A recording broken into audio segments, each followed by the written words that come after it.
नमस्कार दोस्तों, मैं प्रकाश जायसवाल आज आप सभी लोगों के साथ में डिस्कस करना चाहता हूँ डायरेक्ट सेलिंग इंडस्ट्री के बारे में। दोस्तों, डायरेक्ट सेलिंग इंडस्ट्री एक ऐसी इंडस्ट्री जिसकी जितनी तारीफ़ की जाए इतनी कम है। फिर भी हमारे इंडिया के अंदर लोग डायरेक्ट सेलिंग को सिर्फ जानते हैं, पहचानते नहीं। तो आज मैं इस वीडियो के अंदर आपको डायरेक्ट सेलिंग के बारे में कुछ ऐसी बातें बताना चाहता हूँ जिसको जानने के बाद में आपको ये श्योर हो जाएगा कि आपको डायरेक्ट सेलिंग इंडस्ट्री को क्यों ज्वाइन करना चाहिए। दोस्तों, हमारे देश के अंदर आए दिनों में बड़ी बड़ी समस्या हमें देखने को मिलती है, लेकिन हमारे देश के अंदर एक ऐसी समस्या है जो कई टाइम से पल रही है, जिस समस्या का नाम है पढ़े लिखे बेरोजगार। दोस्तों, आप सभी लोगों को पता है कि हमारे इंडिया के अंदर जितने लोग डिग्री लेकर कॉलेज से बाहर निकलते हैं उन्हीं सभी लोगों को नौकरी नहीं मिलती, क्योंकि हमारे यहाँ पर जितने लोग डिग्री लेते हैं उतनी एम्प्लॉयमेंट नहीं है। ऐसा कहा जाता है दोस्तों कि दुनिया के अंदर सबसे ज़्यादा इंजीनियर इंडिया के अंदर पाए जाते हैं। इसका अगर हम एक एग्जांपल देखें तो हमारे समाज के अंदर हमें देखने को मिलता है कि पढ़े लिखे इंजीनियर या अच्छी से अच्छी डिग्री वाले लोग भी रिक्शा चला रहे या कुछ छोटा मोटा काम कर रहे हैं। देखो दोस्तों, कोई भी काम करने में शर्म नहीं है, लेकिन वो ये लोग काम को मजबूरी में कर रहे हैं डिग्री होने के बावजूद भी। तो इस तरह की जो समस्या है हमारे देश के अंदर, ये सारी समस्या हमारे देश के विकास को भी रोक रही है। तो डायरेक्ट सेलिंग इंडस्ट्री एक ऐसी इंडस्ट्री है दोस्तों जो हमारे देश के अंदर ऐसी सारी समस्याओं को ख़त्म करने की ताकत रखती है।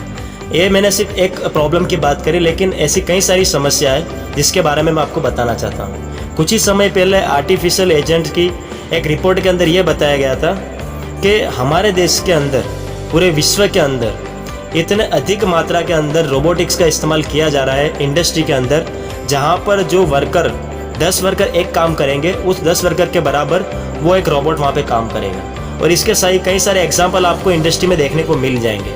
आपने देखा होगा बड़ी बड़ी जो कंपनियां हैं जो ऑनलाइन बिजनेस कर रही है, वो अपने ऑनलाइन कुरियर के ऑप्शन के अंदर ड्रोन के द्वारा डिलीवरी कर रही है। तो ये ड्रोन से डिलीवरी करने के पीछे जितने भी कुरियर बॉय थे उनकी जॉब जा चुकी है। इसी के साथ में अगर हम बात करें तो सऊदी अरब के अंदर एक रोबोट को नागरिकता दी गई है। इस रोबोट का नाम है सोफिया रोबोट। इसके बारे में आप चाहो तो यूट्यूब पर देख सकते हो। कहने का मतलब कि हम इंसानों के बीच के अंदर रोबोट आके हमारे साथ में रहेंगे।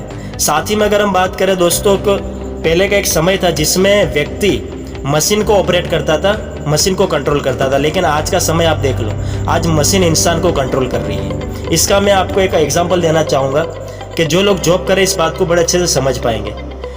आज के अंदर हम बात करें तो पहले क्या होता था कि लोग जॉब के लिए जाते थे, जाकर अपनी जॉब को अटेंड कर लेते थे, लेकिन अभी पूरा सिस्टम चेंज हो चुका है। आप जब भी जॉब के लिए एंटर होते हो तो आपको डोर के पास में एक स्कैनर मिलेगा, जिसके अंदर आपका आँख का, रेटिना का और आपके फिंगरप्रिंट का स्कैनर होगा।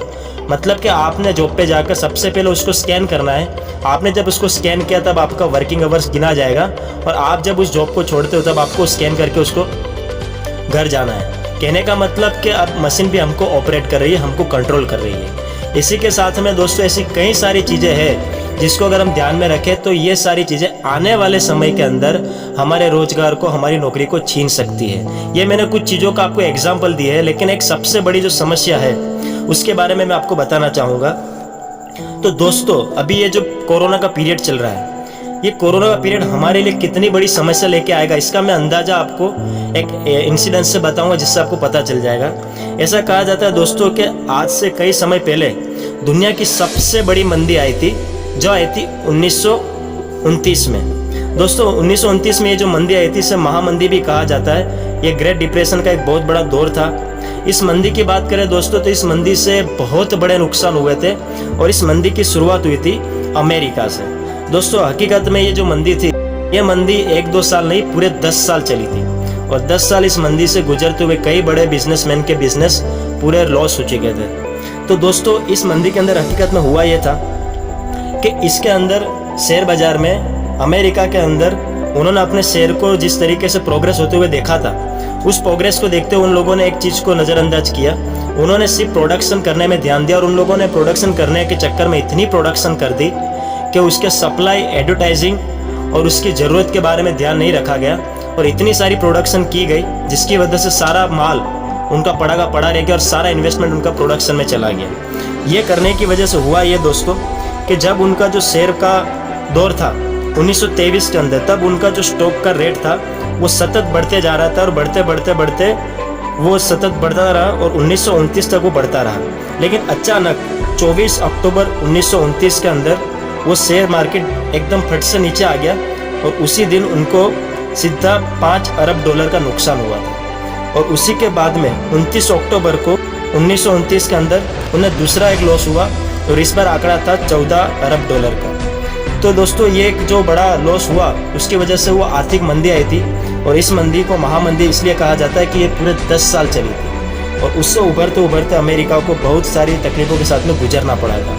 और जो भी एक्सपर्ट है, आर्थिक एक्सपर्ट है, उन सभी लोगों का ये कहना है 2020 का जो ये कोरोना के बाद का जो मंदी का दौर रहेगा, ये मंदी का दौर इससे भी बड़ा होगा और ये दौर भी बहुत लंबा चल सकता है। तो अगर आप इस दौर के, इस मंदी के इफेक्ट से बचना चाहते हैं तो आपके लिए सबसे बेस्ट ऑप्शन रहेगा डायरेक्ट सेलिंग इंडस्ट्री। दोस्तों डायरेक्ट सेलिंग इंडस्ट्री कितनी बेस्ट है, इसके कितने एग्जाम्पल प्रूफ हो चुके हैं। रॉबर्ट कियोसाकी की बात करें तो आज रॉबर्ट कियोसाकी की बात सही मानने में आती है। उन्होंने कहा है अपने स्टेटमेंट के अंदर कि आप एक सिंगल इनकम पे डिपेंड ना रहे, आपको मल्टीपल इनकम अपने सोर्सेज खड़े करने चाहिए। रॉबर्ट कियोसाकी भी डायरेक्ट सेलिंग इंडस्ट्री के बारे में रेफर करते हैं। अगर अब्दुल कलाम जी की हम बात करें, हमारे पूर्व राष्ट्रपिता, उन्होंने भी डायरेक्ट सेलिंग के बारे में कई सारे स्टेटमेंट दिए हुए हैं।